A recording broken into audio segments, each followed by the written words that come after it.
Assalamualaikum warahmatullahi wabarakatuh. Di sini kami dari kelompok 3 akan mempresentasikan materi yaitu valuasi nilai intrinsik saham. Yang beranggotakan 1. Fania Almira dengan NPM 20.0102.006. Yang kedua, Regita Elianisa dengan NPM 20.0102.009. Yang ketiga, Fitri Wahyu Stianingsih dengan NPM 20.0102.0011. Dan yang keempat, Muhammad Sabit Imana dengan NPM 20.0102.0026. Baik, di sini kelompok kami akan membahas yaitu yang pertama stok analisis, yang kedua fundamental analisis, yang ketiga technical analisis. Di sini saya Fitri Wahyu Stianingsih akan membahas materi yaitu stok analisis. Saham biasa. Saham menunjukkan bukti kepemilikan atas suatu perusahaan yang berbentuk perseroan terbatas. Pemilik saham suatu perusahaan disebut sebagai pemegang saham yang merupakan pemilik perusahaan. Tanggung jawab pemilik perusahaan yang berbentuk PT terbatas pada modal yang disetorkan. Di Indonesia, saham yang diterbitkan oleh perusahaan dan dijual di pasar modal mempunyai nilai nominal 1.000 atau 500 per lembarnya.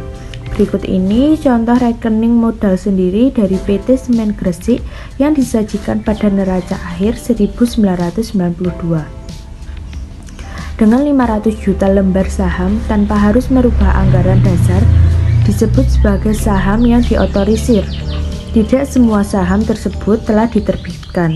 Dalam contoh yang telah kita terbitkan dan modalnya telah disetor penuh yaitu 148.288 juta per lembar. Disebut sebagai saham yang diterbitkan dan disetor penuh dengan nilai nominal 1.000 per lembarnya dengan selisih yang dicatat sebagai agio 6.000 per lembar. Karena itu dalam neraca dicatat 40 juta dikali 6.000 yaitu 240 juta nilai agio saham. Rasio ini disebut sebagai price to book value untuk perusahaan-perusahaan yang berjalan dengan baik. Umumnya rasio ini mencapai di atas 1 yang menunjukkan bahwa nilai pasar saham lebih besar dari nilai bukunya. Semakin besar rasio PBF semakin tinggi, perusahaan dinilai oleh para pemodal relatif dibandingkan dengan dana yang telah ditanamkan di perusahaan. Jadi dari modal saham yang ditempatkan tersebut mungkin diterbitkan sebanyak 20 juta lembar saham dengan harga saham sewaktu diterbitkan pertama kali tidak selalu sama dengan nilai nominalnya. Umumnya terjual dengan harga di atas nilai nominal. Apabila saham tersebut terjual dengan harga 4.000, maka dalam pos saham akan dicatat sebagai berikut. Saham nominal 1.000 dikali 20 juta lembar dengan jumlah 20 miliar, agio 3.000 dengan jumlah 60 miliar. Jadi jumlah total semuanya 80 miliar. Proses valuasi harga saham. Analisis saham bertujuan untuk menaksir nilai intrinsic value suatu saham dan kemudian membandingkannya dengan harga pasar saat ini, current market price saham tersebut. Nilai intrinsik atau NI menunjukkan present value arus kas yang diharapkan dari saham tersebut.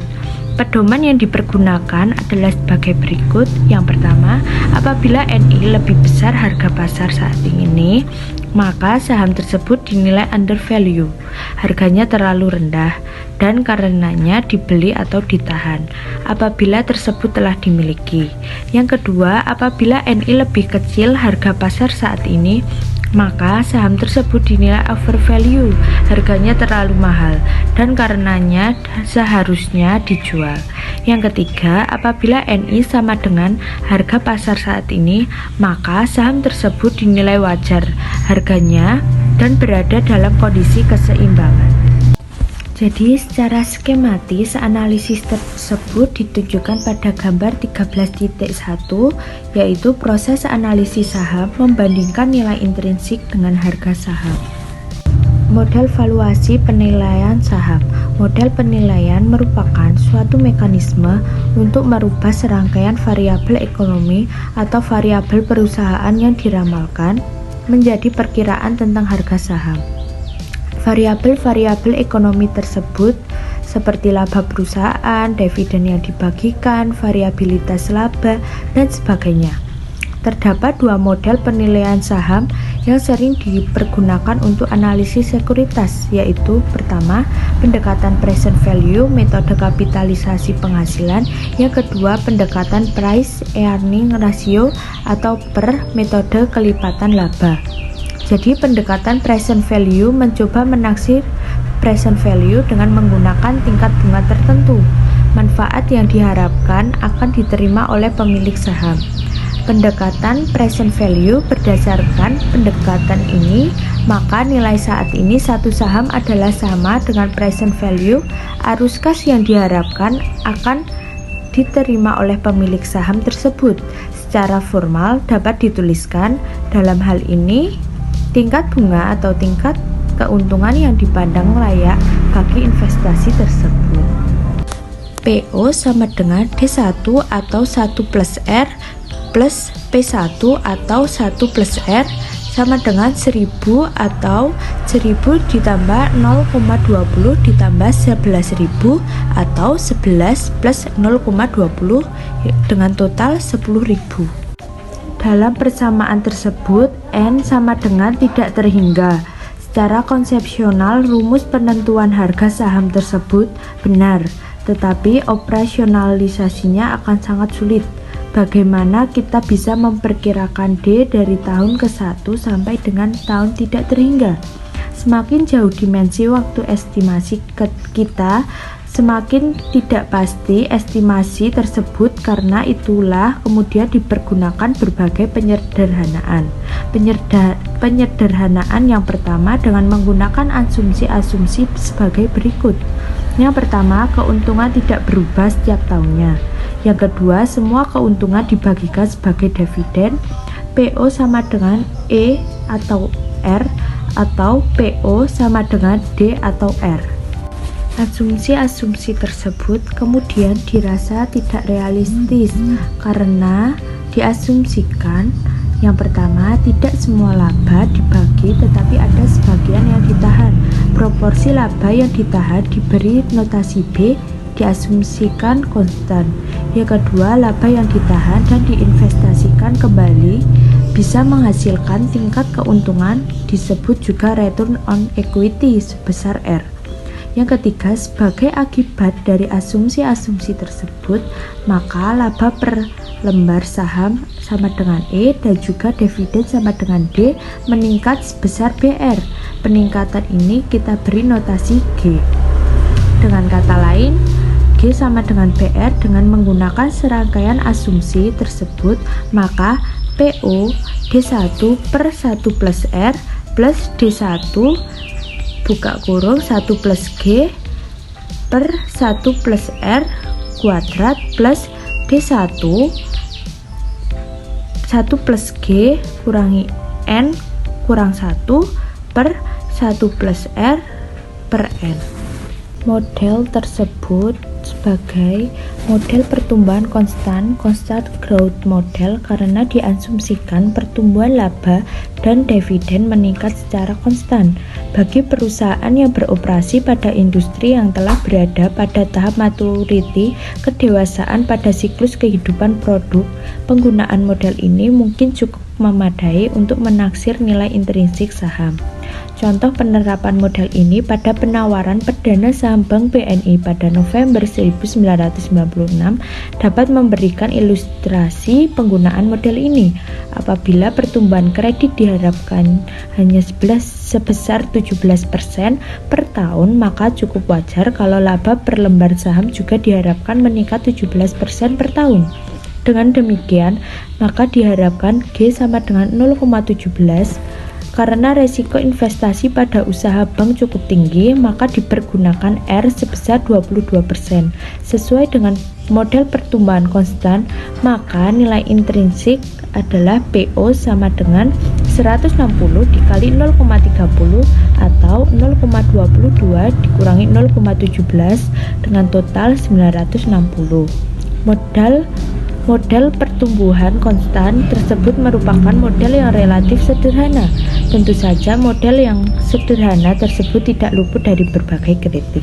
Salah satu kritik yang diberikan adalah pada asumsi pertumbuhan konstan tersebut.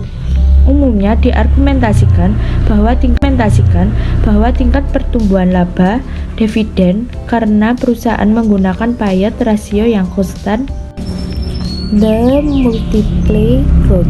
Model tentu saja kita bisa menggunakan pertumbuhan yang tidak konstan yang menyatakan bahwa GG. Misalnya selama 3 tahun pertama pertumbuhan diperkirakan sebesar 20% per tahun G1, tetapi setelah itu hanya tumbuh sebesar 10% per tahun. Jadi persoalan tersebut bisa dirumuskan PO sama dengan D atau 1 plus R plus D 1 plus G atau 1 plus R kuadrat plus D 1 plus G kuadrat atau 1 plus R kuadrat sama dengan D 1 plus G 1 plus G atau 1 plus R plus D 1 plus G plus 1 plus G atau 1 plus R. Jadi dividen pada tahun keempat sampai dengan tahun bisa dirumuskan P sama dengan D4 atau R sama R dikurangi G, karena itu PO D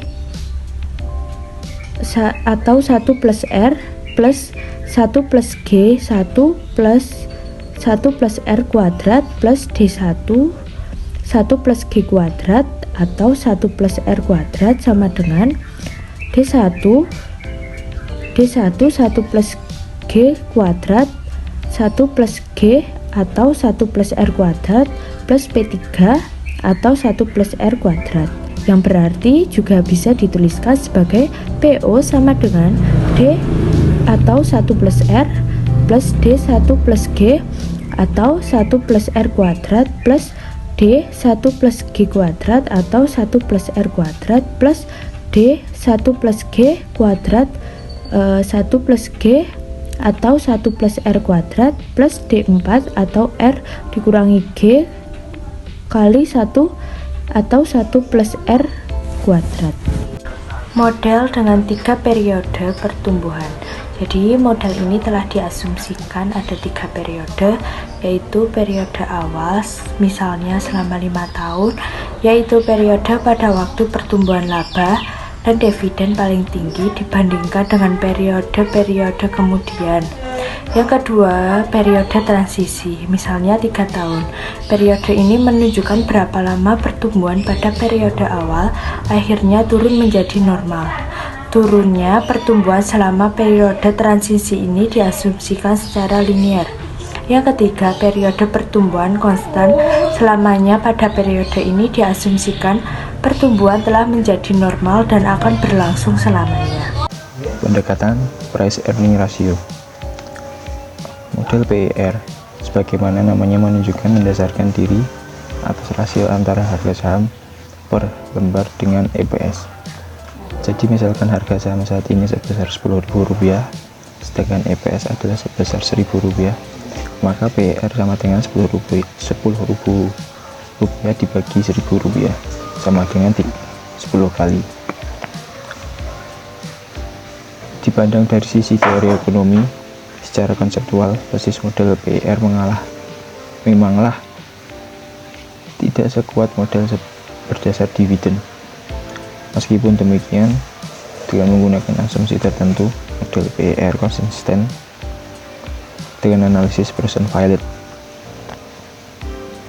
Karena model tersebut juga berkaitan dengan taksiran atas nilai intrinsik suatu saham. Faktor-faktor yang mempengaruhi PER.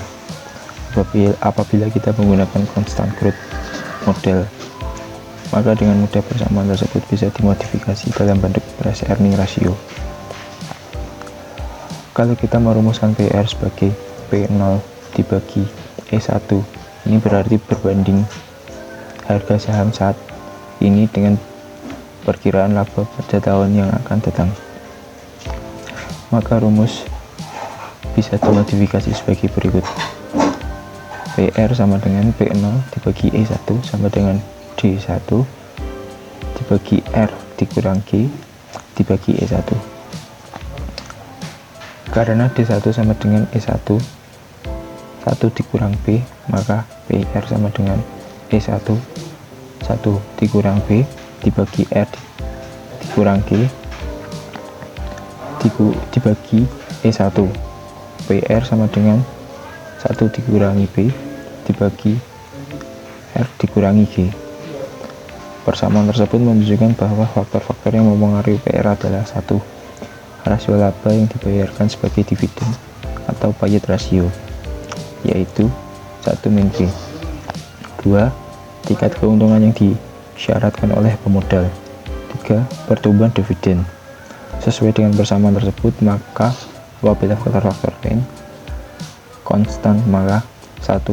Semakin tinggi payet rasio, semakin tinggi PR.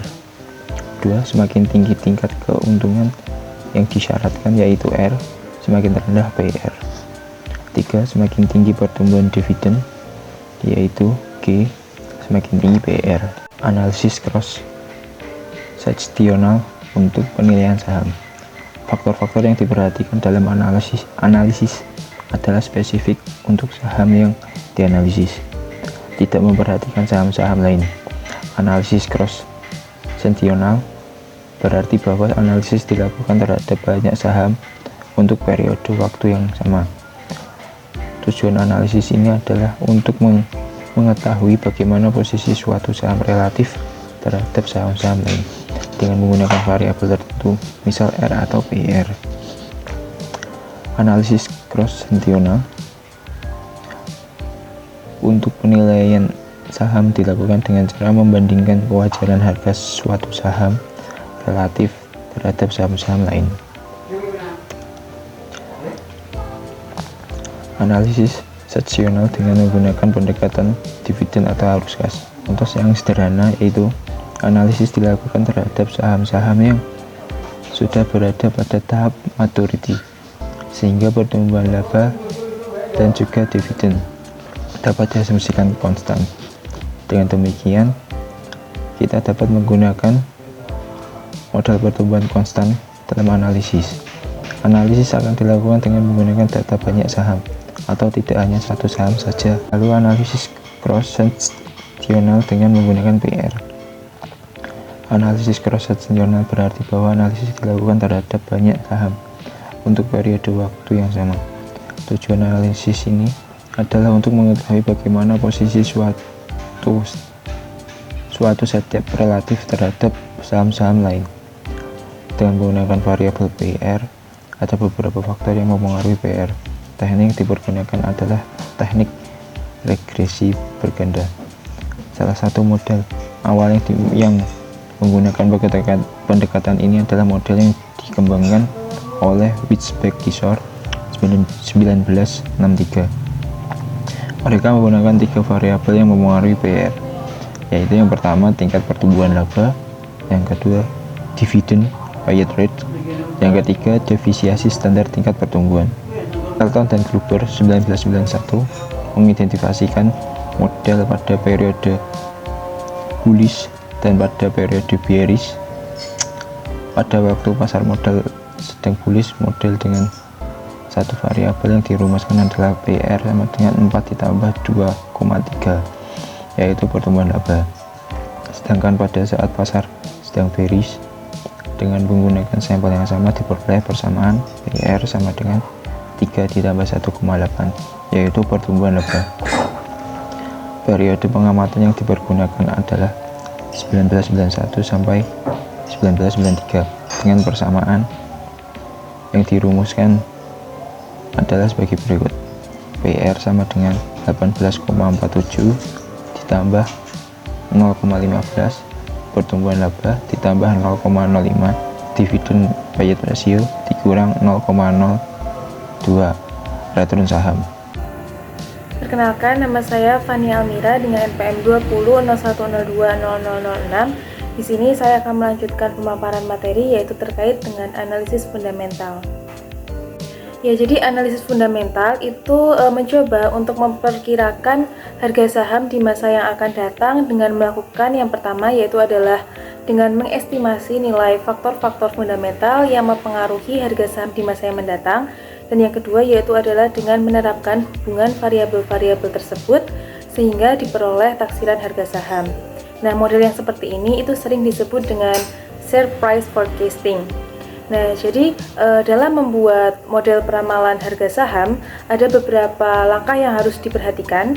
Di sini yang pertama yaitu adalah dengan mengidentifikasikan faktor-faktor fundamental yang diperkirakan itu akan mempengaruhi harga saham. Dan yang kedua yaitu adalah membuat suatu model dengan memasukkan faktor-faktor tersebut ke dalam analisis. Nah, di sini yang pertama yaitu ada kerangka analisis fundamental. Ya, jadi nilai intrinsik suatu saham itu merupakan present value dari dividen yang akan diterima oleh pemodal di kemudian hari. Nah, jadi perusahaan itu hanya bisa membagikan dividen yang semakin besar apabila perusahaan itu mampu menghasilkan laba yang semakin besar juga. Nah, jadi dari sisi peraturan, pembagian modal sendiri itu tidak diperkenankan. Begitupun dari sudut pandang kreditor, mereka itu akan menolak kalau perusahaan itu membagikan modal sendiri. Nah, karena dengan membagikan modal sendiri, maka jumlah modal sendiri itu akan semakin berkurang sehingga itu akan menjadikan proporsi hutang itu menjadi lebih besar. Nah, dengan demikian, kalau perusahaan itu bisa memperoleh laba yang semakin besar, maka secara teoretis perusahaan itu akan mampu membagikan dividen yang semakin besar juga. Nah, jadi sehingga apabila kemampuan perusahaan untuk menghasilkan laba itu meningkat, maka harga saham itu juga akan meningkat. Nah, laba itu sendiri merupakan selisih antara penghasilan dari penjualan dengan biaya-biaya, yang mana terdapat beberapa faktor yang mempengaruhi penjualan dan juga biaya. Di sini yaitu faktor-faktornya ada dua, yaitu ada faktor yang bisa dikendalikan oleh perusahaan dan juga faktor yang tidak dapat dikendalikan oleh perusahaan. Nah, jadi karena banyak faktor yang mempengaruhi harga saham, maka perlu beberapa tahapan analisis pada analisis fundamental. Nah, jadi tahapan ini dimulai dengan melakukan analisis dari yang pertama yaitu adalah kondisi makroekonomi atau kondisi pasar, kemudian yang kedua itu adalah analisis industri, dan yang ketiga yaitu adalah analisis kondisi spesifik dari suatu perusahaan. Nah, yang selanjutnya yaitu di sini terdapat kerangka analisis fundamental. Nah, jadi analisis fundamental itu adalah dengan melakukan penilaian yaitu terhadap yang pertama manfaat yang diharapkan baik itu dalam bentuk dividen maupun dalam bentuk laba, dan yang kedua yaitu adalah melakukan penilaian terhadap risiko investasi yang akan mempengaruhi tingkat keuntungan yang layak atau PER. Nah, jadi penilaian tersebut itu dapat dilakukan dengan melakukan analisis terhadap yang pertama ada ekonomi atau pasar, kemudian yang kedua yaitu ada analisis industri, dan yang ketiga yaitu adalah analisis perusahaan. Yang mana dalam melakukan analisis ini dapat menggunakan model valuasi dividen atau menggunakan model PER. Lalu yang berikutnya di sini ada analisis pertama yang harus dilakukan yaitu adalah analisis ekonomi atau pasar. Ya, jadi dalam melakukan analisis fundamental, penilaian terhadap kondisi ekonomi dan keadaan berbagai variabel utama seperti laba perusahaan dan juga tingkat bunga. Nah, variabel-variabel tersebut itu sangat mempengaruhi keputusan investasi yang akan diambil oleh para pemodal. Nah, jadi apabila resesi itu diperkirakan akan terjadi atau perekonomian itu sedang menuju ke situasi yang resesi, maka harga saham-saham itu akan sangat terpengaruh oleh situasi tersebut. Nah, kasus-kasus gejolak moneter pada semester 2 tahun 1997 di Indonesia itu mengilustrasikan situasi tersebut. Nah, untuk mengetahui kondisi pasar itu dapat menggunakan indeks pasar sebagai indikator. Nah, dengan demikian, keadaan pasar modal di Indonesia itu mungkin diwakili atau diproksikan oleh IHSG atau indeks LQ45. Nah, idealnya indeks pasar tersebut itu juga dapat mencerminkan kondisi perekonomian. Sayangnya, untuk kondisi di Indonesia, keadaan ini sulit untuk dipenuhi karena komposisi perusahaan yang go public dan komposisi gross domestic product atau GDP Indonesia itu sangat berlainan. Nah, jadi kondisi perekonomian itu mempengaruhi beberapa hal. Di sini yang pertama yaitu ada kondisi pasar yang akan mempengaruhi para pemodal dan keuntungan yang diperoleh oleh pemodal. Kemudian yang kedua yaitu adalah kemampuan memperoleh laba dari perusahaan, dan yang ketiga yaitu adalah kondisi industri.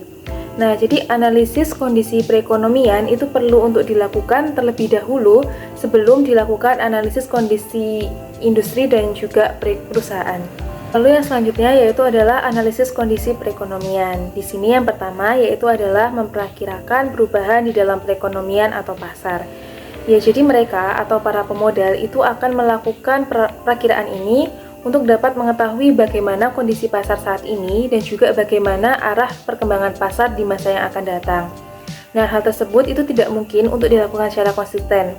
Yang lebih mungkin dilakukan oleh para pemodal yaitu adalah dengan memperkirakan gejala-gejala perekonomian di masa yang akan datang untuk dapat memperkirakan arah gerakan pasar dan juga mengetahui berapa lama perubahan tersebut itu mungkin akan terjadi. Nah, lalu analisis yang kedua yaitu adalah dengan menggunakan indikator moneter untuk memperkirakan kondisi pasar. Ya, jadi untuk memahami perubahan harga saham, para pemodal itu perlu untuk memahami berbagai variabel moneter. Nah, untuk memperkirakan kondisi perekonomian, maka para pemodal itu secara tradisional selalu memperhatikan kemungkinan perubahan jumlah uang yang beredar. Nah, umumnya diharapkan akan terdapat hubungan antara perubahan jumlah uang yang beredar dengan perubahan harga saham. Nah, lalu analisis yang ketiga yaitu adalah analisis terhadap kondisi ekonomi dan juga kondisi pasar.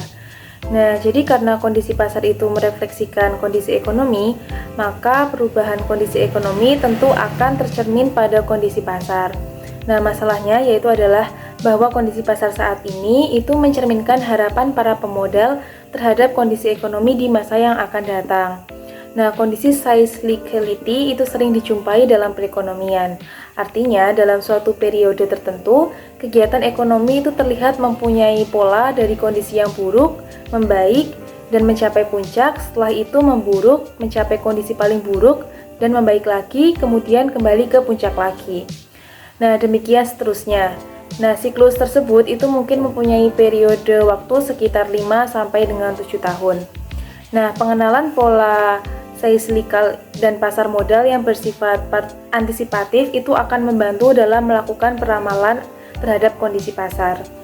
Nah, dengan demikian, para pemodal yang melakukan perakiraan terhadap kondisi pasar dengan menggunakan faktor siklus perekonomian itu perlu untuk memperhatikan hal-hal berikut, yaitu yang pertama yaitu adalah apabila pemodal itu dapat memperkirakan kondisi perekonomian terburuk sebelum kondisi tersebut terjadi, maka membaiknya kondisi pasar itu dapat diperkirakan paling tidak sebelum kondisi terburuk tersebut itu tercapai.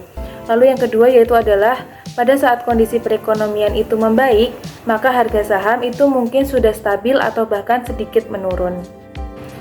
Nah, lalu analisis yang keempat yaitu dapat menggunakan model-model valuasi untuk memperkirakan kondisi pasar.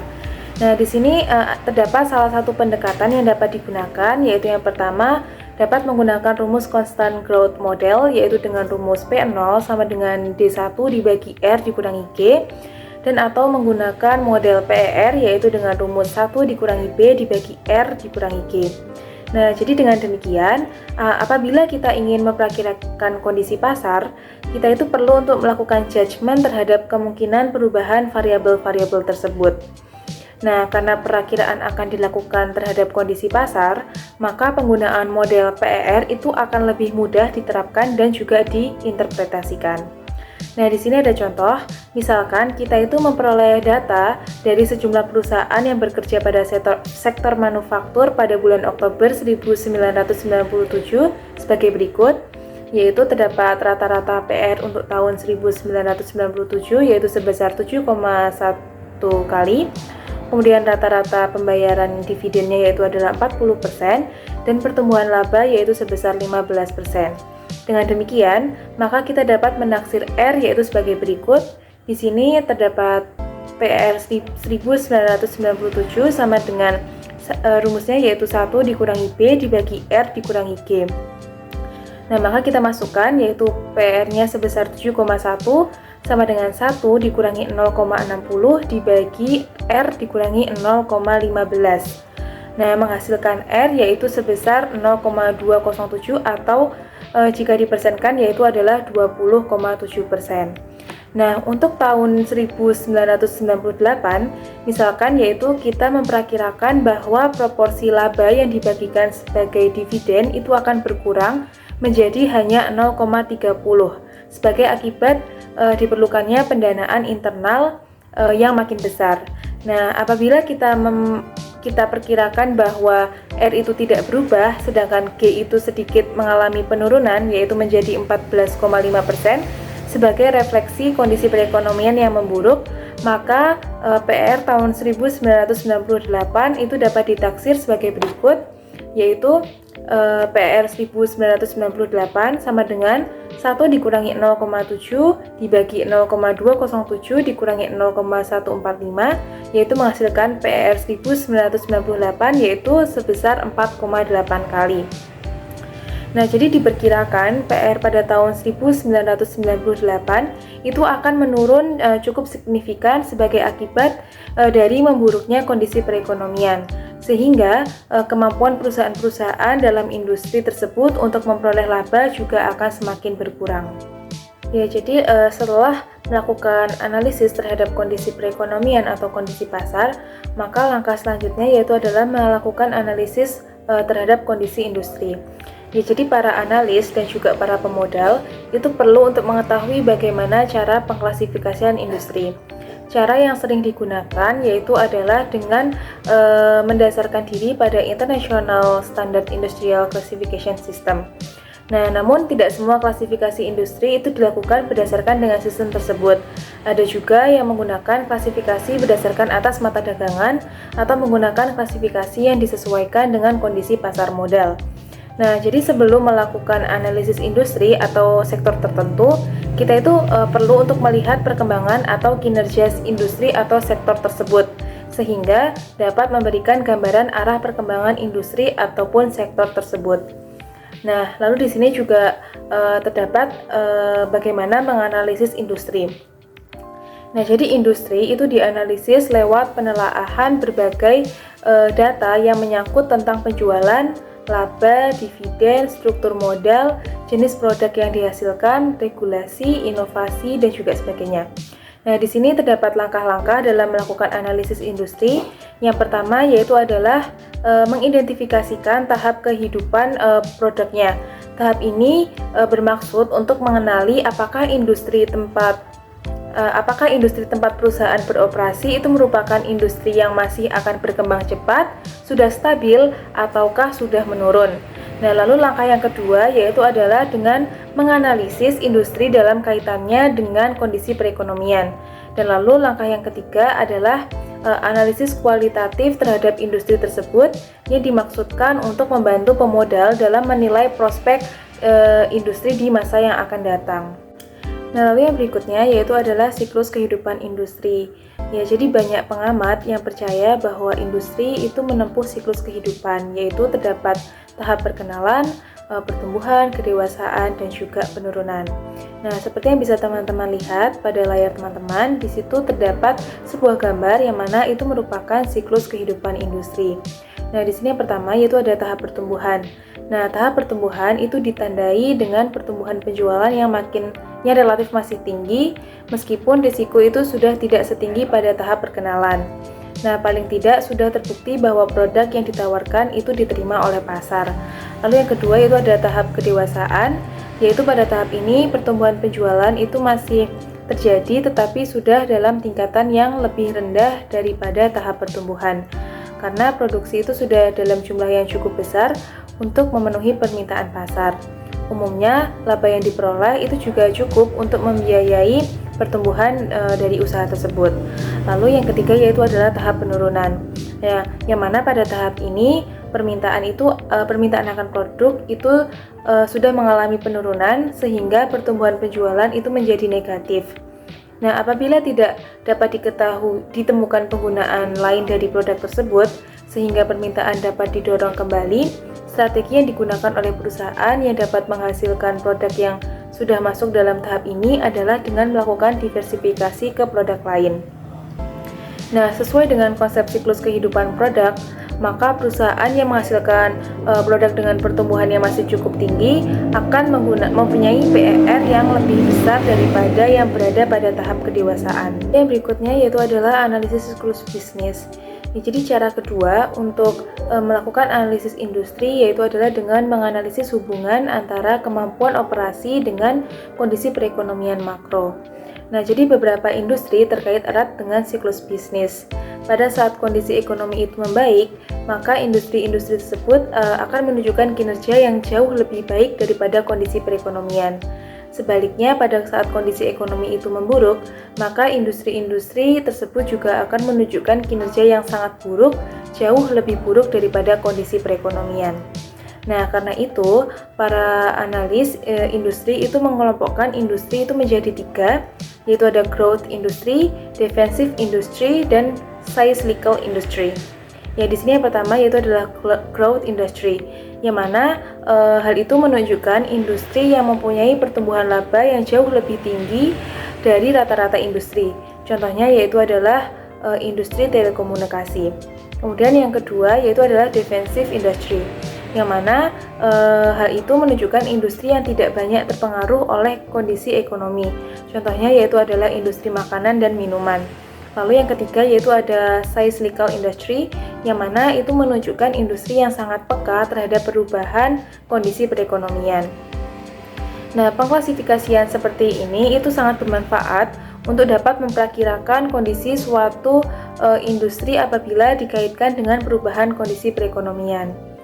Nah, lalu yang berikutnya ada berbagai aspek kualitatif dalam analisis industri. Ya, jadi beberapa aspek kualitatif itu akan membantu analis dalam melakukan analisis industri. Nah, aspek-aspek tersebut seperti kinerja historis, persaingan, kebijakan pemerintah, dan perubahan struktural itu perlu untuk mendapat perhatian dalam analisis. Nah, lalu yang selanjutnya yaitu adalah menilai prospek industri di masa yang akan datang.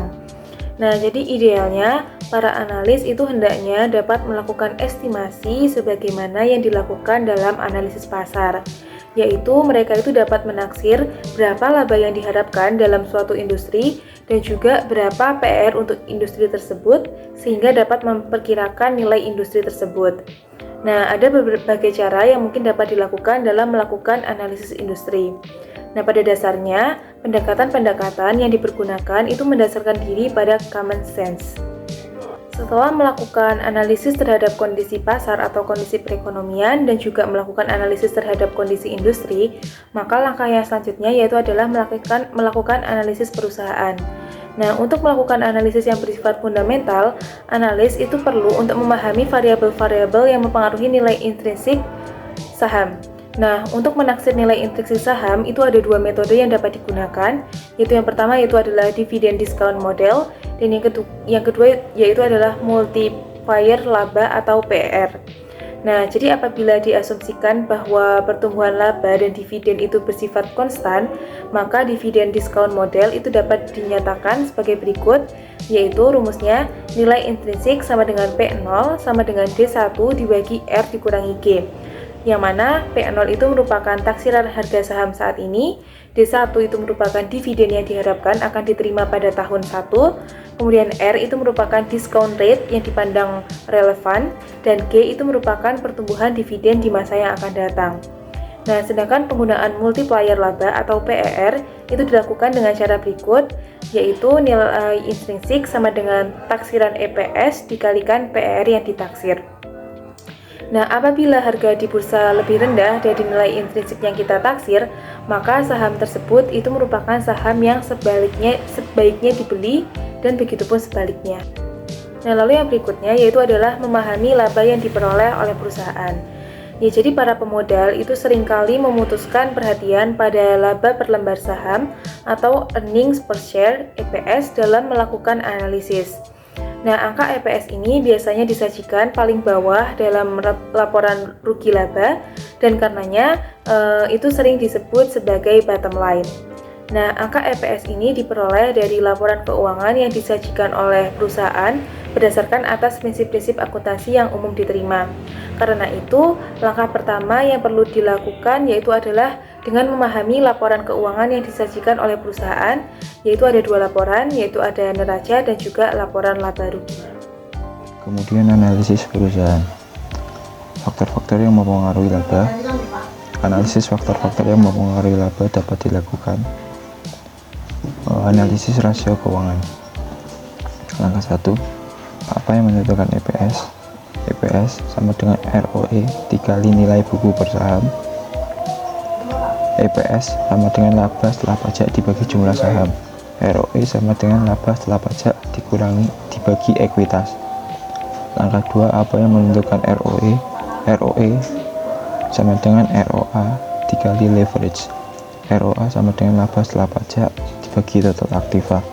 Leverage sama dengan total aktiva dibagi ekuitas. Langkah ketiga, apa yang menentukan ROA? ROA sama dengan net income margin dikali perputaran aktiva. Net income margin sama dengan laba setelah pajak dibagi penjualan bersih. Perputaran aktiva sama dengan penjualan bersih dibagi total aktiva. Langkah 4, apa yang menentukan net income margin? Net income margin sama dengan laba setelah pajak per laba operasi dikali laba operasi per sales.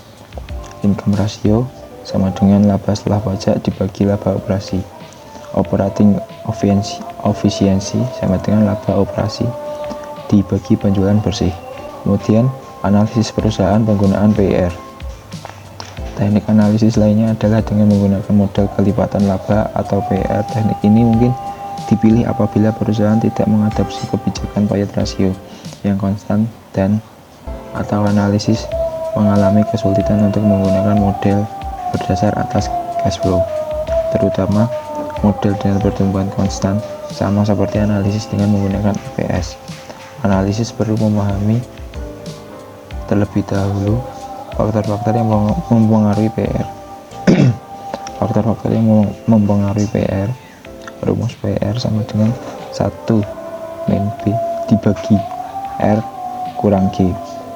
Faktor-faktor yang mempengaruhi PR yaitu dividen payot rasio, tingkat keuntungan yang dipandang layak, pertumbuhan dividen. Analisis perusahaan. Analisis dengan menggunakan faktor-faktor yang dipandang relevan. Analisis mungkin saja melakukan analisis langsung terhadap faktor-faktor yang dipandang akan mempengaruhi harga saham. Cara semacam ini pada dasarnya merupakan penerapan teknik analisis fundamental. Berikut ini diberikan suatu contoh model peramalan harga saham yang sederhana dengan mengandalkan atas variabel-variabel. Yang pertama, pertumbuhan penjualan. Yang kedua, nilai penjualan. Yang ketiga, penghasilan di luar operasi kalau ada. Yang keempat, net profit margin atau yaitu rasio antara laba bersih setelah pajak dengan total penghasilan. Yang kelima, price earning ratio atau PER. Saya Regita Elianisa dengan NPM 20 01020009. Di sini saya akan melanjutkan sebab yang terakhir yaitu mengenai technical analysis. Nah, jadi analisis teknikal itu merupakan upaya untuk memperkirakan harga saham atau kondisi pasar dengan mengamati perubahan harga saham tersebut di waktu yang lalu. Nah,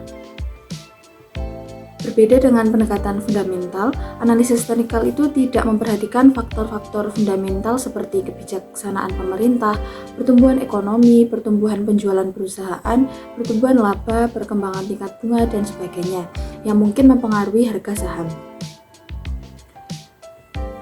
Nah, pemikiran yang mendasari analisis tersebut itu terdapat 3. Yang pertama yaitu bahwa harga saham itu mencerminkan informasi yang relevan, dan yang kedua bahwa informasi tersebut itu ditunjukkan oleh perubahan harga di waktu yang lalu, dan yang ketiga karenanya perubahan harga saham itu akan mempunyai pola tertentu dan pola tersebut akan berulang.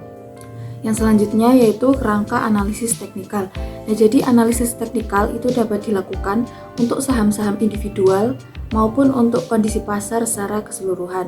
Nah, analisis teknikal itu menggunakan grafik maupun berbagai indikator teknis. Informasi tentang harga dan volume perdagangan itu merupakan alat utama untuk analisis. Nah, analisis teknikal itu juga pada dasarnya itu merupakan upaya untuk menentukan kapan akan membeli atau menjual saham dengan memanfaatkan indikator-indikator teknis ataupun menggunakan analisis grafis. Selanjutnya yaitu kerangka pendekatan analisis teknikal. Nah, jadi di sini teman-teman bisa juga sambil menyimak pada buku dasar-dasar teori portofolio Swathusnan itu pada halaman 350. Di situ terdapat gambar 15.1 yaitu mengenai kerangka pendekatan analisis teknikal. Yang mana di situ terdapat analisis teknikal itu mencoba untuk mengidentifikasi kapan gerakan kondisi pasar dan atau suatu saham itu dengan menganalisis perubahan harga lewat indikator teknis dan grafik. Lalu yang selanjutnya yaitu indikator-indikator teknis. Nah, jadi beberapa indikator yang sering digunakan adalah moving average, new highs and lows, volume perdagangan, dan short interest ratio. Nah, untuk yang pertama yaitu moving average. Nah, teknik ini itu cukup banyak dipergunakan baik untuk saham-saham individual maupun untuk kondisi pasar secara keseluruhan. Nah, moving average itu dihitung berdasarkan atas sejumlah hari tertentu. Nah, pedoman yang dipergunakan itu adalah bahwa apabila harga saham asli berada di bawah harga moving average dan harga tersebut kemudian naik memotong harga moving average dengan volume perdagangan yang cukup tinggi, maka saham tersebut itu merupakan kandidat untuk dibeli. Nah, sebaliknya, apabila harga saham di atas moving average dan harga saham tersebut turun memotong moving average dari atas, nah sebaiknya saham tersebut dijual. Nah, modifikasi pedoman beli dan jual untuk analisis moving average itu dapat dilakukan dengan 3 cara, yaitu yang pertama, harga saham aslinya itu berada di bawah garis moving average, maka harga saham tersebut mendekati garis moving average tetapi kemudian tidak memotong garis tersebut, bahkan kemudian menjauhi. Dan yang kedua, mengikuti suatu kenaikan. Nah, garis moving average kemudian mendatar atau menurun dan harga saham aslinya memotong garis tersebut dari atas. Kemudian harga saham naik di atas garis moving average sedangkan garis tersebut tetap turun. Nah, indikator teknis yang kedua yaitu new highs and lows. Jadi suatu bursa itu mungkin melaporkan saham-saham yang mencapai harga tertinggi atau terendah selama 52 minggu terakhir. Nah, para analis teknikal menyimpulkan bahwa pasar akan bullish atau harga-harga akan naik apabila sejumlah besar saham mencapai harga tertinggi selama 52 minggu terakhir tersebut. Nah, sebaliknya, para analis teknikal akan khawatir kalau indeks pasar meningkat tetapi tidak banyak saham yang mencapai harga tertinggi selama beberapa minggu terakhir. Dan indikator teknis yang ketiga yaitu volume perdagangan. Nah, jadi volume perdagangan itu merupakan bagian yang diterima dalam analis teknikal. Nah, kegiatan perdagangan dalam volume yang sangat tinggi di suatu bursa itu akan ditafsirkan sebagai tanda pasar akan membaik. Nah, peningkatan volume perdagangan itu juga dibarengi dengan peningkatan harga merupakan gejala yang makin kuat akan kondisi yang bullish. Dan indikator teknis yang terakhir yaitu show interest ratio. Nah, jadi show interest untuk saham itu menunjukkan jumlah saham yang dilakukan short selling tetapi belum dilakukan pembelian kembali.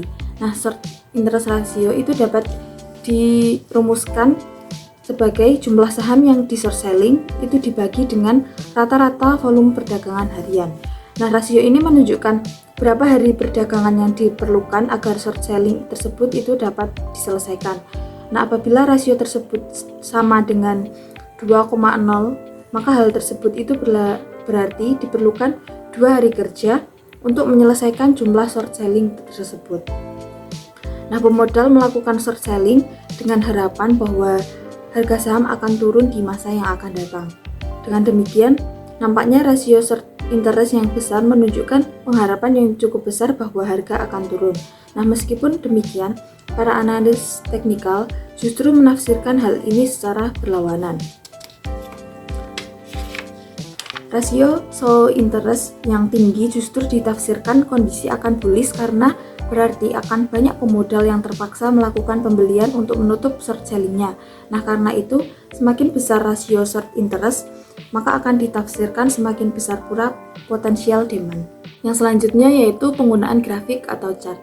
Nah, jadi grafik yang digunakan itu dapat berbentuk bar chart ataupun line chart. Nah, dengan bar chart itu diperlukan informasi tentang harga tertinggi, harga terendah, dan harga penutupan untuk digambarkan dalam chart tersebut. Nah, sedangkan pada line chart itu hanya memerlukan harga penutupan untuk digambarkan dalam chart tersebut. Nah, penggunaan chart itu dimaksudkan untuk mengenali pola-pola dari gerakan harga saham atau indeks pasar yang diamati. Nah, para analis teknikal itu umumnya berpendapat bahwa beberapa pola tertentu mungkin dapat diidentifikasi. Nah, pola-pola tersebut itu diantaranya adalah key reversals, head and shoulders, triple shot, serta ascending and descending triangles. Yang selanjutnya yaitu pola chart yang pertama, yaitu key reversals. Nah, pada buku Swadhusnan halaman 355 di situ pada gambar 15.3 terdapat lampiran mengenai penggambaran key reversal top and bottom dengan bar chart. Nah, pada A itu menunjukkan pola key reversal top, sedangkan pada B itu menunjukkan pola key reversal bottom. Nah, key reversal top itu menunjukkan gerakan harga yang secara cepat naik, tapi pada akhir periode itu kembali lagi ke posisi awal periode dan sebaliknya pula yang terjadi pada key reversal bottom. Nah, apabila pola semacam ini diidentifikasi, maka aksi yang harus dilakukan adalah segera menjual saham sewaktu mencapai puncak dan membeli saham sewaktu mencapai dasar. Pola chart yang selanjutnya yaitu head and shoulders. Nah, jadi pada buku Swadhusnan halaman 355 pada gambar 15.4 di situ terdapat pada A itu terdapat pola head and shoulder. Nah, di situ terdapat titik A dan titik B. Nah, jadi seorang analis yang percaya bahwa suatu saham berada pada titik A itu akan memutuskan untuk membeli saham tersebut dan menahannya untuk jangka pendek untuk memperoleh capital gains. Sebaliknya, apabila seorang analis percaya bahwa suatu saham telah berada pada titik B, maka akan menjualnya atau melakukan short selling karena diperkirakan harga akan turun. Pola chart yang berikutnya yaitu triple tops. Nah, pada buku Swadhusnan halaman 355 di sebelah pola head and shoulder di situ terdapat pola triple tops. Terdapat titik C yang mana analis yang percaya bahwa gerakan harga saham akan mengikuti pola triple tops berpendapat bahwa setelah melalui 3 puncak harga, maka saham tersebut itu akan jatuh harganya. Nah, jadi apabila seorang analis menemukan bahwa suatu saham itu telah menempuh 3 kali harga tinggi seperti yang ditunjukkan oleh titik C, maka saham tersebut harus dijual atau short selling. Nah, pola chart yang terakhir yaitu ascending and descending triangles. Nah, jadi pada ascending triangles atau segitiga yang meningkat, terjadi gerakan harga antara garis batas atas horizontal dengan garis batas bawah yang mempunyai slope meningkat. Nah, pola ini terjadi apabila terjadi permintaan yang meningkat tetapi masih dapat dipenuhi. Nah, apabila permintaan tersebut mulai tidak dapat terpenuhi, maka harga akan terus meningkat dan keluar dari pola tersebut. Nah, sedangkan pada descending triangles atau segitiga yang menurun, gerakan saham itu mengikuti pola yang berkebalikan dengan ascending triangles. Nah, pola ini terjadi pada saat terjadi penambahan suplai saham, tetapi dapat diimbangi dengan permintaan. Nah, hanya saja sampai pada titik tertentu penambahan suplai tersebut tidak dapat lagi terserap sehingga akan jatuh dan keluar dari pola tersebut.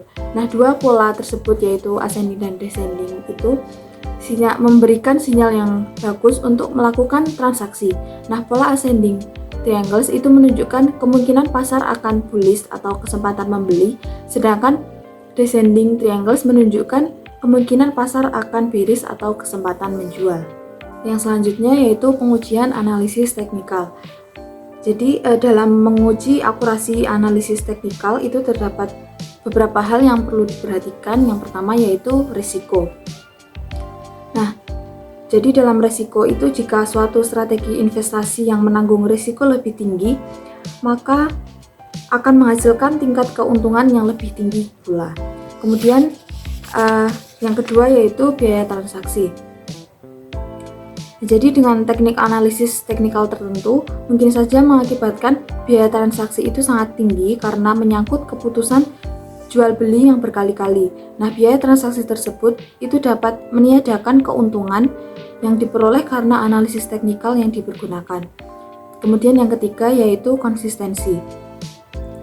Nah, dalam konsistensi ini apakah hasil analisis akan konsisten untuk periode yang cukup lama, misalkan 5 atau 10 tahun. Kemudian yang terakhir, validitas di luar sampel yang dipergunakan. Nah, di sini berarti bahwa apakah teknik analisis itu terbukti benar pula untuk saham-saham di luar sampel yang dipergunakan untuk merumuskan suatu teknik analisis. Yang selanjutnya yaitu strategi investasi. Nah, jadi dalam melakukan analisis, pemodal itu mungkin menggunakan strategi pemilihan saham yang termasuk growth stock atau value stock. Nah, growth stock adalah saham-saham yang diharapkan memberikan pertumbuhan laba yang lebih tinggi dari rata-rata saham-saham lain dan karenanya mempunyai PER yang tinggi. Nah, sedangkan value stock itu menunjukkan saham-saham perusahaan yang menunjukkan aset yang nampak murah dan neraca yang kuat. Nah, apabila dikaitkan dengan konsep pasar modal yang efisien, strategi investasi pada saham itu dapat dibagi menjadi dua. Yang pertama yaitu strategi investasi pasif. Nah, strategi investasi pasif itu mendasarkan diri pada asumsi bahwa pasar modal itu tidak melakukan mispricing, dan meskipun terjadi mispricing, para pemodal itu berpendapat bahwa mereka tidak bias mengidentifikasikan dan memanfaatkannya. Dan yang kedua yaitu strategi investasi aktif. Nah, pada strategi investasi aktif itu mendasarkan diri pada asumsi bahwa pasar modal itu melakukan kesalahan dalam mispricing. Nah, para pemodal itu berpendapat bias mengidentifikasikan mispricing ini dan memanfaatkannya apakah memang kedua asumsi tersebut benar dan masih merupakan masalah yang perlu diteliti. Nah, strategi pasif akan meminimumkan biaya transaksi dan bukti-bukti empiris tentang pengujian efisiensi pasar modal dan kinerja pemodal institusional. Sedangkan strategi aktif itu dapat menggunakan cara pemilihan sekuritas atau rotasi sektor. Nah, pengujian terhadap pemilihan sekuritas itu dapat memberikan justifikasi penggunaan strategi investasi aktif. Sekian presentasi dari kelompok kami, kurang lebihnya kami mohon maaf. Wassalamualaikum warahmatullahi wabarakatuh.